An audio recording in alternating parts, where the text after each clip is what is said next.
You know, guys and gals out there watching, I wouldn't say I was sick of CSGO this past week, but certainly Counter-Strike, at least on the Twitter timeline, was just all madness this past week. At one point or another, I just had to look away as everything unraveled between the CSGO Player Association and Blast and 14 organizations and Carlos from G2 and Simple and Davey, let alone the fact that Richard Lewis set up an entire bonfire of CSGO this past week and a couple streams. I really encourage you guys to check out Richard Lewis and his Twitch channel or YouTube channel about the thoughts that are probably going to be coming out more and more in the future, because his past two streams this week were incredible and they put a lot of thoughts out there. I would say put a lot of great words together around the Counter-Strike scene of what is certainly a struggle currently, and something that we're going to talk about long into the future. I wanted to give my quick thoughts around the CSGO Player Association and, of course, the 14 organizations calling out that said association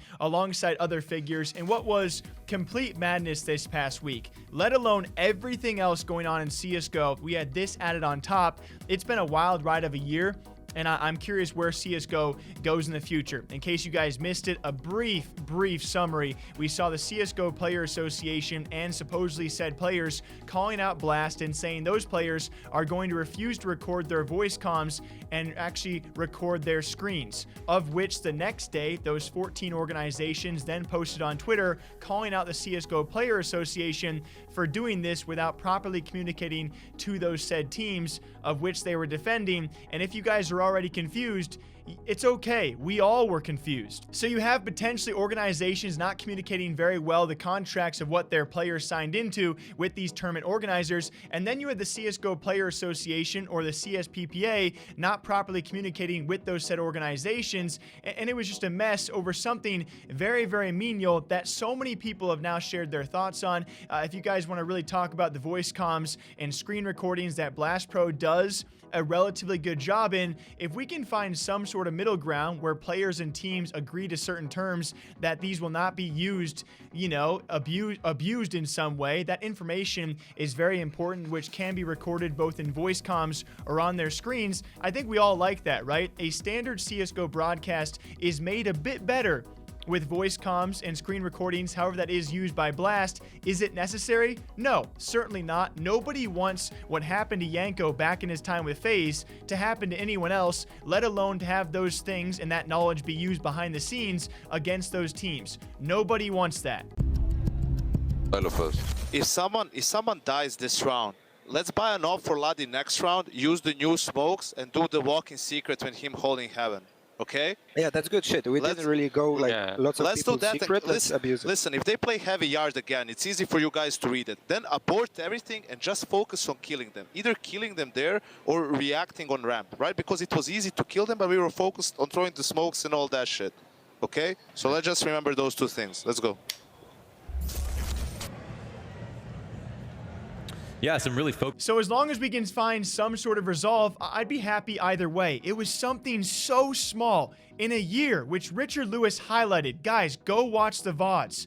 I've never felt so much anger, but also a drive to make more content than after watching a Richard Lewis stream. It was actually incredible things he reveals about this scene. That it comes down to voice comms and screen recordings was utterly ridiculous. With everything else we've had this year that has been terrible for the scene, it's crazy it comes down to this kind of argument. Now, it is important to touch on because the future of the CSPPA is certainly in the air, and maybe justifiably and rightfully so. There are so many things that I don't know about, so I'm trying to be a middleman here, as we have not only 14 organizations, alongside that, an anonymous owner also coming out and calling out the CSPPA. And he apparently says the true intentions behind the CSPPA are not rooted in the greater good. The team owner told HLTV they want commercial profits for their own pockets, and they make those happen through the opportunities they create by dismantling the functioning systems around them. And that's only lightly getting into it because there were so many tweets and so many articles, it's actually impossible to read through all of them for a single video for you guys. Then we have Simple, widely regarded the best player in the entire world. He comes out and calls the CSPPA pretty much useless. Then we have G2 Carlos coming out and calling them disgusting, amongst other things. He's been known not to hold back anything at all. We have Davey coming out, and yes, he's already talked about this in the way past. We covered this. He says that apparently a lot of North American players, even tier 1 North American players, are not actually brought in some sort of way to communicate these issues. And then we have someone like Vanity for Chaos Esports Club saying their issues were never brought to light or actually, you know, touched upon by the CSGO Player Association. And then we have people like Fraud. And remember how many teams were screwed over by the ESL Pro League, especially in North America, not even given a chance, and actually their spots were just, you know, poof, gone in midair. You guys remember that gigantic controversy? Player Association, where were they then? So I don't mean to fall on a side here, but it's very tough light for CSPPA to all of a sudden come out in this gigantic form, it seems, of miscommunication, trying to make a stand for players. Yes, it is an okay and justifiable question to say, where were you when we needed you elsewhere? That's a justifiable question, and I don't mean to get too riled up here, guys, but it is crazy where we're at currently in CSGO, where we all need to come together. Right? We need some positive moments. We don't have majors. Valorant's doing amazing. All of our youngsters are probably going to be switching to Valorant, looking as that as the best esport out there to be FPS pro in. North America is pretty much dead. We have pro players admitting it. We got stream sniping that's not even being punished for. We got match fixing that hasn't even come out yet. We got the coach spectating bug, of which Richard Lewis says there's more bugs being abused and more people should be punished, if not banned. Guys, CSGO player base and viewer base is doing tremendous. You're a diehard audience. The game is amazing. It will likely always survive as a game. Will it survive as an esport is now a giant lingering question. I did not want to take it on this route or this road for this video. I'm saving this anger for a different time.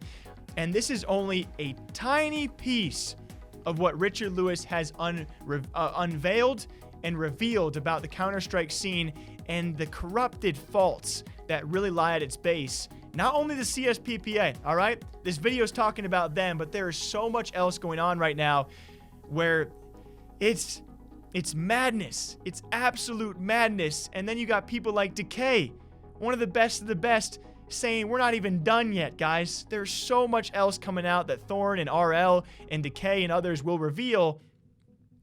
It's a scary time. It's a really scary time. And I want you guys to know, I hope you enjoy the rest of your weekends, okay? I will see you back here sometime soon. What do you think about this?